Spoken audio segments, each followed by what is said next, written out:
Hello, welcome back to Thrive Yoga Fit Transformational Coaching. This is Erin.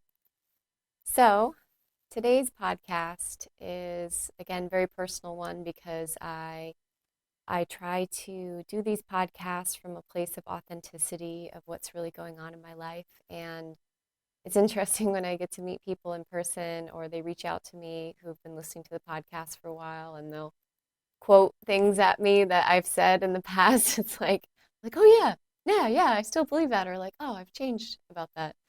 But I'm always sharing from my heart. I'm always sharing authentically, and I might not have a fancy setup. I have like a light, and I'm in my body work treatment room, but also slash recording room with my little Amazon mic. But perhaps the most valuable thing I have to offer you is real life lessons and real life application of what's going on.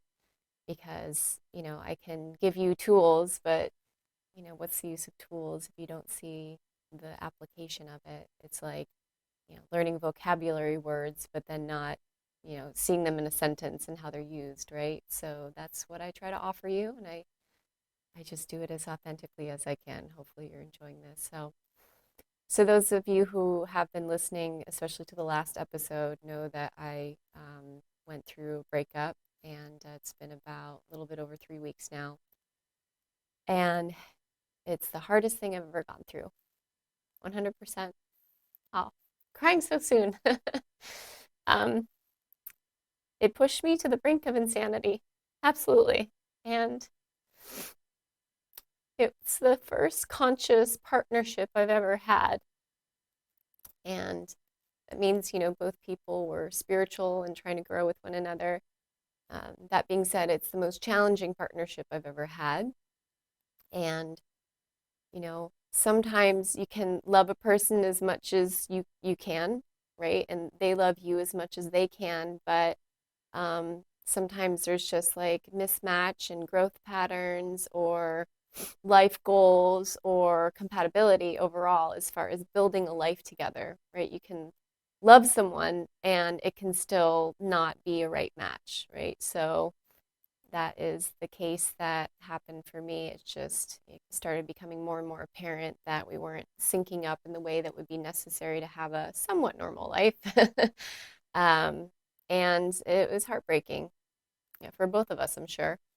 I won't go into details of his life because that's his stuff, and I want to protect his privacy. But for me, yeah, there was days where I thought I was going crazy, and I really had to go inward and look at my patterns. And a pattern that I think a lot of people have, maybe especially women, but maybe especially men. I don't know because I'm not a dude. I'm a dudette. But is to look at your role in the breakup and kind of replay. Okay, what did I do here that I could have done better? And by all means, I'm not perfect. I use tools, I try, but I have my own triggers and traumas. And I will say with confidence that in this relationship that just ended, is that I grew so much. I used so many more tools. I changed a lot of patterns. I improved a lot of patterns.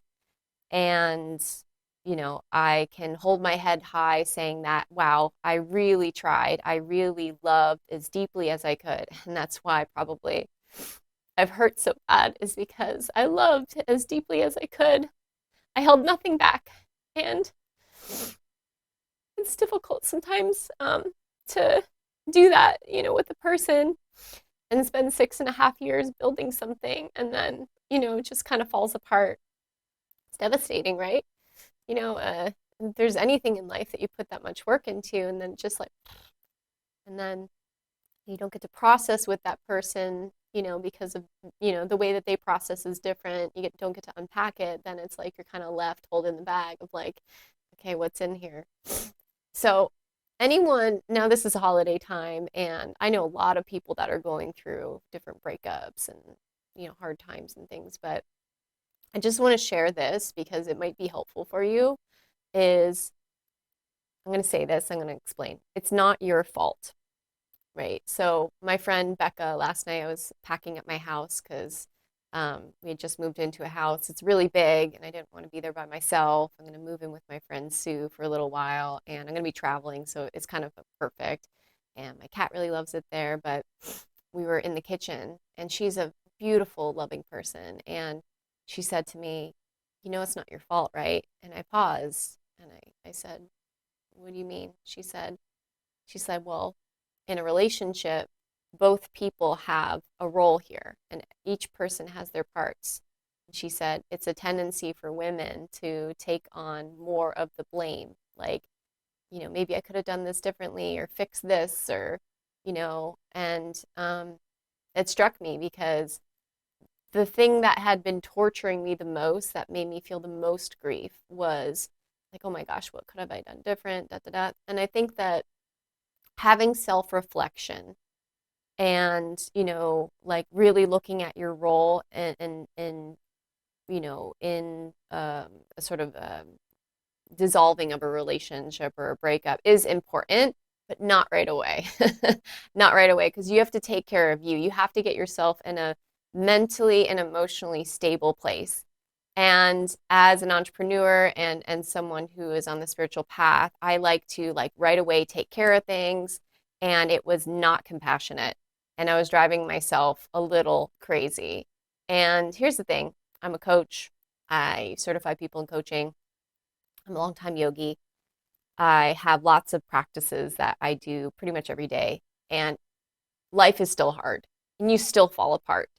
And that's okay.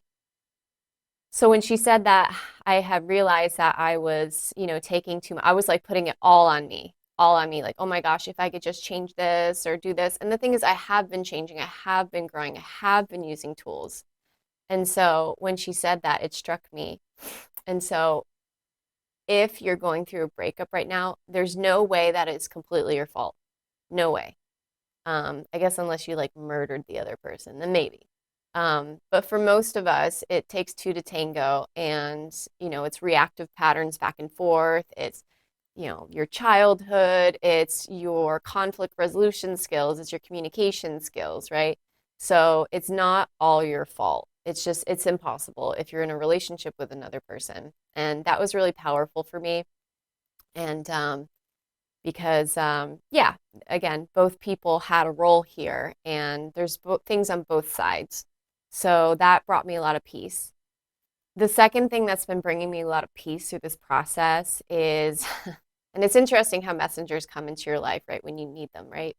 So I had a friend and student, his name is Arn. Hi Arn, if you're watching, listening to this. I saw him at Cabo Social Club, which is a place I hang out.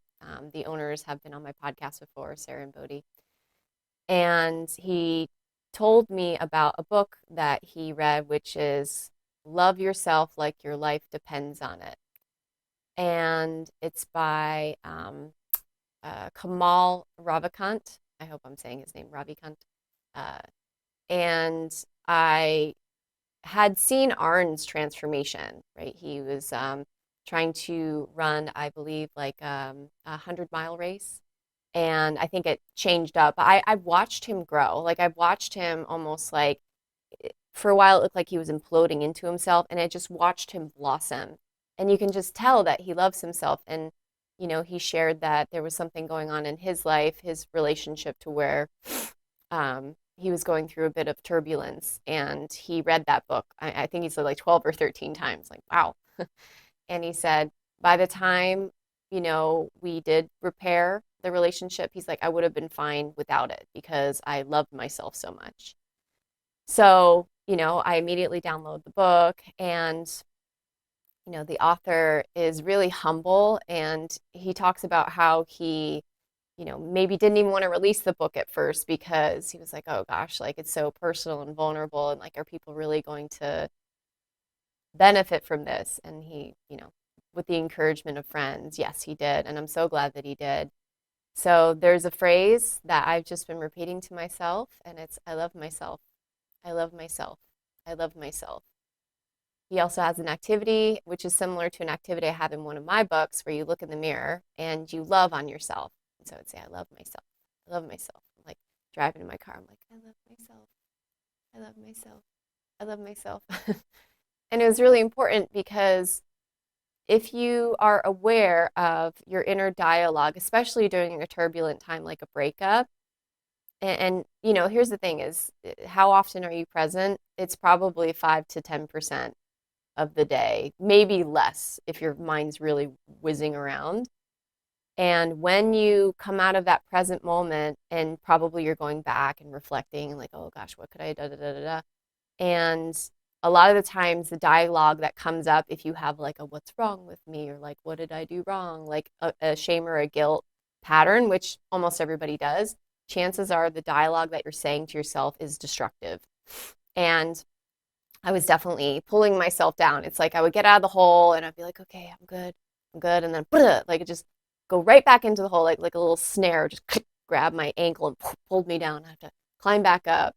And then I'd be like, all right, yeah, I'm good. I'm chanting mantra, did some yoga, and then boom, like right back down. So doing those practices, I love myself, just repeating it like a mantra, like a mantra. Like you see, I wear these mala beads, right? So this is for japa, which is just a repetitive mantra, and you count the beads. I love myself. I love myself. I love myself. I love myself. I love myself. And whatever sort of background static noise you have of old loop patterns that tell you you're not good enough, or like want to blame you for everything happening outside of your control and outside of you, is much lessened. And so I've been doing that practice and it has helped so much. And there's one more part to it. There's other parts that he talks about, but these are the three main ones that I've been using. The last part that's really helped is when you do slip out of presence and you go into those old tapes that are destructive, hitting the pause button and asking yourself, if I truly love myself, would I be saying this to myself? Would I be asking myself these questions? Like, imagine if you had a friend in front of you that's just going through like traumatic breakup, and you're saying, hey, I'm here for you. What did you do wrong? I bet there's a bunch of things you did wrong. Let's go over all the things that you did wrong and that is your fault and da da da. That would not be compassionate. You would want to run away from that friend. Like, get away from me, karate kick them to the side. But yeah, we'll do that to ourselves because a lot of times, because we're unaware, and our brains like to fix things. They like to fix the problem. And the thing is, there's not a problem to be fixed here. I mean, in most cases, it's just like picking up and loving yourself and moving forward, and then, you know, unpacking little by little. And my brain has a tendency to like, all right, we gotta fix this, we gotta pivot. And you know, that was driving me a little crazy. So repeating, I love myself, looking in the mirror, I love myself, I love myself, I love myself. And like, even if you're saying it and you don't feel it at first, just saying it is going to help. And then if you can bring the feelings up of love, obviously that's going to make it more powerful. And then asking yourself those questions when you do slip out, or when you're not sure, you're like, if I love myself, would I do this? Would I ask that? And just, you know, most of the time it's probably going to be no. So then you change your thinking, like, okay, well, I love myself, so I'm not gonna go there right now. That is not productive for me. So, you know, in this podcast, I'm all about swadhyaya, self-study. I talk about the Yoga Sutras. I talk about the 8 limbs of Ashtanga Yoga. And there's sometimes just like you need to pause and be compassionate and have your own back. And these are the ways that I've been doing that. In addition to that, I've been receiving so much love from my community, from my friends. It's like I had to move suddenly, and you know, I had to pack up everything, and I had to release certain things, and that is a process that I have to go through. And it has been so wonderful to just open up to people and to let people help me in my time of need. It's been necessary, and there is a magic to allowing people to love you, to being vulnerable and needing people. Not in like a codependent way, but sometimes like when you're on that brink of insanity, like your community wants to love on you. And I've done a lot to nurture relationships in my life, and I love on people all the time. And you know, in a relationship, it's important to receive love. And so I've been receiving lots of love. And so if you're watching this, I receive your love. Hopefully, you receive my love. And hopefully, some of these tidbits will help you. Again, asking those questions has been really important for me, and repeating that mantra. And I want to say one thing also, just to kind of wrap it up, and then I want to talk about Japan just a tiny bit. Who would you be if you were devoted to yourself, if you loved yourself so much? I think there's a part of us that might feel like, oh, if you loved yourself so much, you'd be too self-absorbed, or you just care about yourself. But it's actually the opposite, because if you love yourself, you're allowing that God energy to move through you. Life is more pleasant, more easy, and like your vibe changes, like your vibration, your frequency. And then just by being around people, you're more pleasant, you're less in your head, you're more present, you're pleasant and you're present. And it's one of the best things that you can do to serve the world. And that this is a principle I've been talking about for years. It's like, be the change you wish to see in the world, right? Mahatma Gandhi, like Om Namah Shivaya, like love on yourself, change your frequency, and just by being around you, people are going to feel lighter, feel more uplifted. The quality of your thoughts are going to be better. Your internal health is going to be better. And you're also going to draw more people to you that are of that same vibration. And so, not like I'm in any rush for like a new partner, not by any means, but it's like I'm creating space for like that new person to come and enter my life that is of that higher vibration. So, and in the meantime, like I got my own back, and I love loving me. It's it's a practice. It's a practice. And sometimes, again, you'll catch yourself in a hole, and you have to like again just climb out, climb out, climb out. So, loving yourself. You deserve your own affections and attentions and presence. And you deserve to show up for yourself and do your practices. And it's not your fault. It's not exclusively your fault. And relationships are hard, and they're complex, and everyone comes with their own set of trauma and baggage. And so sorting it out together, sometimes it's for a season and a reason, and other times it might be for a lifetime. So anyways, I hope that you enjoyed this. And for some of you, maybe this is timely. So feel free to email me, Erin@erincoach.com. And I love reading emails. And, it would be nice to hear from you all in this time of my life. I just had a Zoom call for my people going to Japan. It's just our initial call. I'm so excited to put this trip together because it's an immersion in the arts and the culture and the language, in the ceremony and traditions of Japan. I lived there for a year, and it was one of the best years of my life. And I woke up every day excited. It's just so different and wonderful, and the sights and the sounds and the smells and the tastes. And so going with a loving group it just makes all the difference. And another thing that makes my immersions and retreats and trainings different is I always have a life coaching module, so you can learn how to communicate and express your needs. Because I don't know about you, but I don't want to go overseas with someone for like 2 weeks, and then all of a sudden these patterns come up. And even good people sometimes don't have these skills. So if you have communication skills, and like if you have some tools, and to take space or like communicate a need, then it makes the trip so much better, and you grow and you change and you bond with people for a lifetime. So the experiences that I procurate is, I hope I use that word right, is one of like, emotional intelligence, of adventure, of, cultural immersion. That's what I'm all about. So it's a very authentic experience. So if you're interested, we do have, I think like 6 spots left for Japan in November of next year. We have 2 spots left for India. And yeah, I think that's it, y'all. Yoga teacher training, if you're local, starts in February if you want to work with me for 6 months. And yeah, thank you so much for your love. And if you're also going through a breakup, you're not alone. I hope that this podcast helped you. And yeah, I love you guys. Namaste.